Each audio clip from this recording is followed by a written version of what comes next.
کہ military courts میں civilian کا ٹرائل منصفانہ ٹرائل کے حق کو نقصان پہنچاتا ہے۔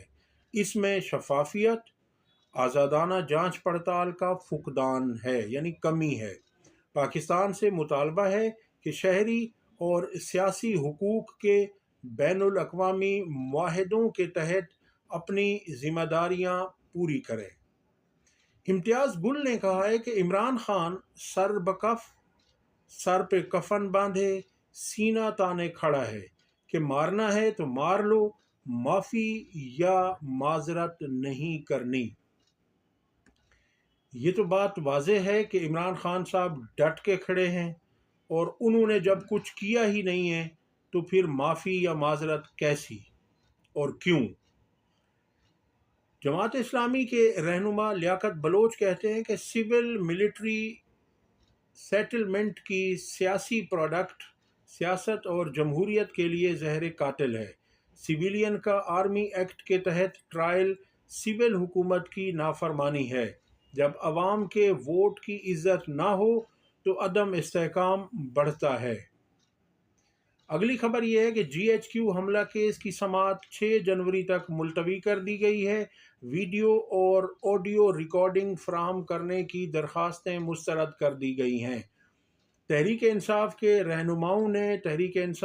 رہنماؤں کے وکلاء نے درخواست کی تھی کہ ہمیں آڈیو اور ویڈیوز ریکارڈنگ فراہم کی جائے، مگر اس درخواست کو مسترد کر دیا گیا ہے۔ اگلی خبر یہ ہے کہ کل جو تحریک انصاف اور حکومت کے مابین مذاکرات ہوئے ہیں، اس میں لگتا یہی ہے کہ دونوں فریقین سیریس نہیں ہیں، سنجیدہ نہیں ہیں، اور جس طرح سے تحریک انصاف کے بھی صرف 3 لوگوں نے شرکت کی، جس میں سابق اسپیکر قومی اسمبلی اسد کیسر صاحب تھے اور حامد رضا صاحب تھے، اور اسی طرح سے علامہ ناصر صاحب تھے، اس میں ان کے علاوہ کوئی بھی شامل نہیں ہوا۔ تو اطہر کاظمی نے اس پر کہا ہے کہ مذاکرات کے بعد جاری اعلامیے سے لگا جیسے ڈاکٹر کا نسخہ ہے، جس میں تحریک انصاف کو حکومت نے گولی دی اور کہا گیا کہ 10 دن بعد دوبارہ کھانے آئیے گا۔ ایسے وقت میں جب دنیا بھر سے حکومت پر دباؤ آ رہا ہے، مذاکرات کی ویڈیوز سے حکومت کو یقیناً ریلیف ملا۔ حکومت چاہتی یہی تھی کہ تحریک انصاف سول نافرمانی کی تحریک کو واپس لے، اور دوسرا، جب ان کو مذاکرات کی بات کی جائے گی، مذاکرات کے ٹرک کے پیچھے لگایا جائے گا تو ہم پہ جو دباؤ ہے بیرونی، وہ کچھ کم ہو جائے گا، اور اس میں حکومت فی الحال کامیاب ہوئی ہے۔ نون لیگ کے یہ منیب فاروق کہتے ہیں کہ نون لیگ کے ایم پی ایز اپنی ہی حکومت سے سخت تنگ ہیں۔ وہ کہتے ہیں کہ نہ ہمارا کوئی کام ہو رہا ہے، نہ ہماری کوئی بات سن رہا ہے، نہ وزیر اعلیٰ تک ہماری رسائی ہے۔ متعدد ایم پی ایز سے میں ملا ہوں۔ خواجہ آصف، جو ہر روز ان کا کوئی نہ کوئی بیان آتا ہے، اور بیان بھی اتنا گھٹیا آتا ہے، اتنا بے شرم بیان آتا ہے، جس طرح سے خواجہ صاحب کی زبان ہوتی ہے، بالکل اسی طرح کا بیان ان کا ہر وقت آتا ہے، اور وہ زہر افشانی کر رہے ہوتے ہیں، وہ زہر اگل رہے ہوتے ہیں ہر وقت اپوزیشن کے خلاف، تحریک انصاف کے خلاف، عمران خان کے خلاف۔ تو اس پر حبیب اکرم صاحب نے بہت اچھی بات کی ہے۔ انہوں نے کہا ہے کہ خواجہ آصف جیسے لوگوں کو جب آپ پاکستانی سیاست میں اہمیت دیتے ہیں تو اس کا مطلب یہ ہے کہ آپ نے بڑھاوے کو اہمیت دے دی ہے۔ اب کیا کہا ہے؟ انہوں نے کہا ہے کہ یہ جو بڑھاوا کیا چیز ہے، وہ کہتے ہیں کہ جو ہمارے گاؤں دیہات میں تنکے کے اوپر کچھ چیزیں لگی ہوتی تھیں، جسے گھماتے تھے تو کبھی بازو اوپر چلا جاتا تھا، کبھی ٹانگیں اوپر چلی جاتی تھیں، اور وہ خود گھومتا رہتا تھا، یعنی یہ انہوں نے اس بڑھاوے کی تعریف کر دی ہے۔ مشاہد حسین سید کہتے ہیں کہ ایک طرف اسٹیٹ پاور ہے، یعنی ایک طرف ریاستی طاقت ہے، دوسری طرف اسٹریٹ پاور ہے، دوسری طرف وہ پاور ہے جو گلیوں میں، کوچوں میں، میدانوں میں، شہروں میں، سڑکوں پر آ جاتی ہے۔ عمران خان کو چھوڑنا پڑے گا۔ اگر ٹرمپ کے ذریعے سعودیہ، دبئی یا اردگان وغیرہ کی کال آ جائے تو پھر کیا فائدہ ہوگا؟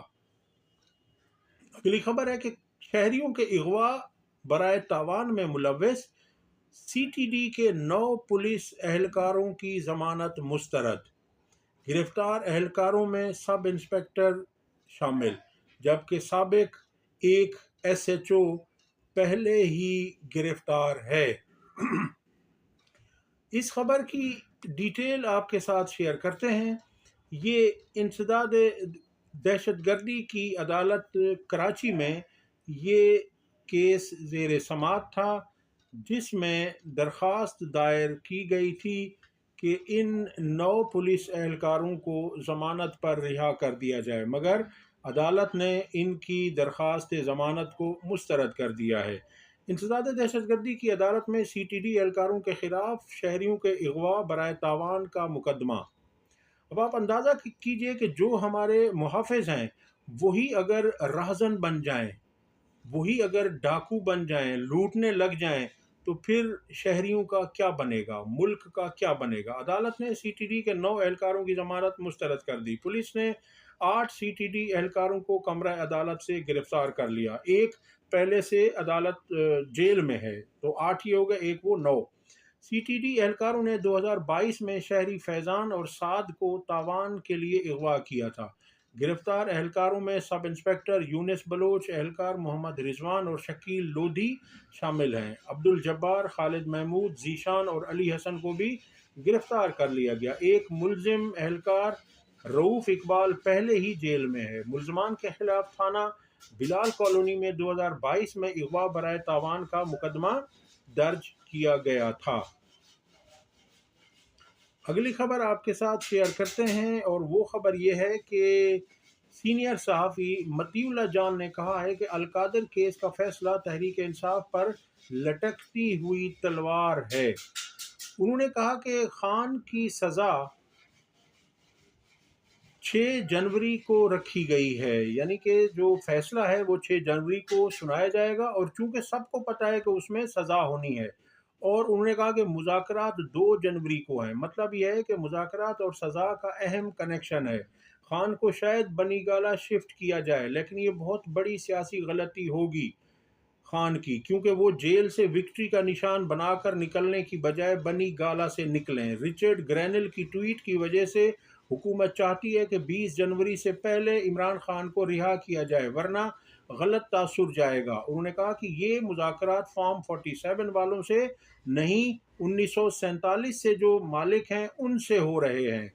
یہ تو ظاہر سی بات ہے۔ اسطور نے بھی کہا ہے کہ اس میں ایسا لگتا ہے کہ نون لیگ کا کام پرائی شادی میں عبداللہ دیوانے جیسا ہے، کیونکہ نون لیگ کو کوئی پوچھ نہیں رہا اور وہ کہتی ہے کہ ہم مذاکرات کر رہے ہیں۔ تو اس میں مطیع اللہ جان نے واضح کر دیا کہ نون لیگ سے مذاکرات نہیں ہو رہے، بلکہ یہ ان سے مذاکرات ہو رہے ہیں جو 1947 سے ملک کے مالک ہیں۔ افسوسناک عدالتی سسٹم ہے کہ جج صاحب بھی حکومت اور مقتدر حلقوں کی ایما پر سزا سناتے ہیں، اور ڈیٹ بھی انہی کے کہنے پر دی جاتی ہے۔ اسی طرح سے یہ بات کرتے ہوئے مطیع اللہ جان نے کہا کہ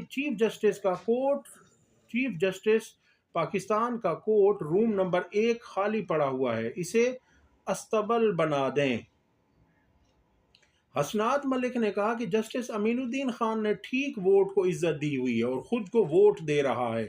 واضح رہے کہ جوڈیشل کمیشن کے اجلاس میں جو آئینی بینچ کا سربراہ ہے جسٹس امین الدین، اسے بھی یہ اختیار دیا گیا ہے کہ وہ خود کو ووٹ دے سکتا ہے، اور جو اس دفعہ فیصلہ ہوا ہے کہ آئینی بینچ کو مزید جو 6 مہینے کی ایکسٹینشن دی گئی ہے، اس میں جو حکومت کو اکثریت ملی ہے وہ جسٹس امین الدین کے ووٹ سے ہی ملی ہے، کیونکہ دوسری طرف 6 ووٹ تھے اور حکومت والی طرف 7 ووٹ تھے، اور 7واں ووٹ جسٹس امین الدین خان کا تھا، تو یعنی کہ انہوں نے خود کو خود ووٹ دیا ہے۔ یہ بھی ایک عجیب چیز ہم اپنے ملک عزیز میں دیکھ رہے ہیں۔ انہوں نے کہا کہ تمام ججز چاہتے ہیں کہ تمام ججز کو آئینی بینچ بنا دیا جائے، لیکن اس نے حکومت کا ساتھ دیا۔ باقی ججز کا کیا قصور ہے؟ جسٹس یحییٰ آفریدی کو جسٹس منصور علی شاہ نے شروع میں ہی بتا دیا تھا کہ یہ مینیج نہیں ہوگا۔ ابھی سے فل کوٹ بنا کر 26ویں آئینی ترمیم سن لیں، لیکن وہ نہیں مانا۔ اب یحییٰ آفریدی کی شدید سبکی ہو رہی ہے، اس کی کوئی اوقات ہی نہیں رہی۔ امین الدین کون سا ریکارڈ بنائے گا؟ اس نے پہلے کہا تھا کہ سپریم کورٹ کا فیصلہ نہیں ماننا چاہیے۔ جسٹس یحییٰ آفریدی سنا ہے آج کل بہت ریلیکس گھوم پھر رہے ہیں، گھڑ سواری کر رہے ہیں۔ ان کو سپریم کورٹ کا چیف جسٹس بنایا گیا ہے، اس کی سواری تو کر نہیں پا رہے۔ چیف جسٹس کا کورٹ روم نمبر 1 بالکل خالی پڑا ہے، کوئی ایکٹیویٹی نہیں ہو رہی، کوئی سرگرمی وہاں نہیں ہو رہی۔ کئی ماہ سے وہاں پر گھوڑے ہی باندھ دیں، استبل بنا دیں۔ چیف جسٹس کا کیا کام ہے کہ ملک کے کونے خدروں کے دوران کے دورے کرتا پھر رہا ہے اور سیاسی لوگوں کی طرح سول ججز میں گھل مل جانے والے طریقے اپنا رہے ہیں۔ واضح رہے کہ چیف جسٹس یحییٰ آفریدی صاحب پچھلے دنوں سکھر کے ایک علاقے گھوٹکی کی طرف یہ گئے ہوئے تھے، جہاں پر انہوں نے جا کر وہاں کی بار سے خطاب کیا۔ یہ سنیے کیا کہہ رہے ہیں یہ مطیع اللہ جان اور حسنات ملک۔ سنیں آج کل بڑا ریلیکسڈ ہیں، وہ تو پورے پاکستان کی سیریں کر رہے ہیں، سول ججوں سے مل رہے ہیں، کیونکہ انہوں نے سول ججوں سے ووٹ لے کے پھر آئندہ چیف جسٹس بننا ہوگا۔ اب معلوم نہیں ہے کہ سپریم کورٹ کے چیف جسٹس صاحب تو سنیں آج کل بڑا ریلیکسڈ ہیں، وہ تو پورے پاکستان کی سیریں کر رہے ہیں، سول ججوں سے مل رہے ہیں، کیونکہ انہوں نے سول ججوں سے ووٹ لے کے پھر آئندہ چیف جسٹس بننا ہوگا۔ اب معلوم نہیں ہے کہ سپریم کورٹ کے چیف جسٹس کا کیا کام ہے کہ وہ پاکستان کے کونوں خدروں میں جائیں۔ یہ تو سارا ایک پولیٹیکل سٹنٹ ہے، جیسے کوئی پالیٹیشین نہیں کرتا غریب لوگوں سے عام لوگوں میں گھل مل گیا، تو یہاں پہ چیف جسٹس جو ہے سول ججوں میں گھل مل گئے۔ یہ کیا پریس ریلیزیں آ رہی ہیں، تصویریں چھپ رہی ہیں، اور وہ سنیں بڑی گھڑ سواری کر رہے ہیں آج کل۔ اپنا جو گھوڑا ہے اس کی سواری تو کر نہیں پا رہے، وہ جو عدلیہ ہے تو بہت اچھے گھوڑے رکھی ہوئی ہیں یحییٰ آفریدی صاحب نے، اور باقاعدہ وہ ٹائم 2 سے 4 بجے تک ان کا ٹائم ہوتا ہے وہ رائڈنگ کا، اور پولو کے بتایا جا رہا ہے کہ کیپٹن بھی رہے ہیں پولو ٹیم کے، تو وہ خیر وہ ان کا اپنی ذاتی لائف ہے، وہ کریں جو مرضی گھوڑا سواری کریں ہر وقت، لیکن مسئلہ یہ آ رہا ہے کہ اپنے انسٹیٹیوشن کو بھی دیکھیں خدا رہا۔ آپ ایسے نہیں کر سکتے کہ پرزنر ریفارم اگر آپ کہتے ہیں نا میں بائی بک چلنے والا ہوں، تو بائی بک معذرت کے ساتھ پرزنر ریفارم آپ کا نہیں ہے ایجنڈا، یہ ایگزیکٹو کا ایجنڈا ہے۔ آپ کہیں کہ جیل پٹیشنیں پہلے ڈیسائیڈ کریں، سپریم کورٹ میں جو جیل پٹیشنیں اس وقت لگ رہی ہیں وہ لگ رہی ہیں کہ لوگ جو ہیں وہ ریلیز ہو چکے ہیں، پہلے ہی اپنی سزا گزار چکے ہیں، اور جو کورٹ روم نمبر 1 ہے مجھے اب 2 مہینے ہو گئے ہیں، آپ کو پتہ نہیں یاد ہے کہ جب سے یحییٰ آفریدی صاحب ہیں وہاں یا میوزیم بنا دیں، وہ تو میرا خیال ہے وہاں کوئی کام ایکٹیویٹی نہیں ہے، آئینی بینچ کو دے دیں یا گھوڑے ہی باندھ دیں ادھر۔ نہیں بات یہ ہے کہ آئینی بینچ جو ہے آئینی بینچ کو کورٹ روم نمبر 1 میں بٹھانا چاہیے، پبلک دنیا دیکھے کہ ساتھ یہ وہ جج ہیں جن کو حکومت نے بائی میجارٹی چنا ہے، ان کا کنڈکٹ یہ ہے۔ جی تو آپ نے سن لیا، اب تک کے لیے اتنا ہی۔ اگر ویڈیو پسند آئی ہو تو لائک اور شیئر کریں، چینل کو سبسکرائب کریں۔ اللہ حافظ۔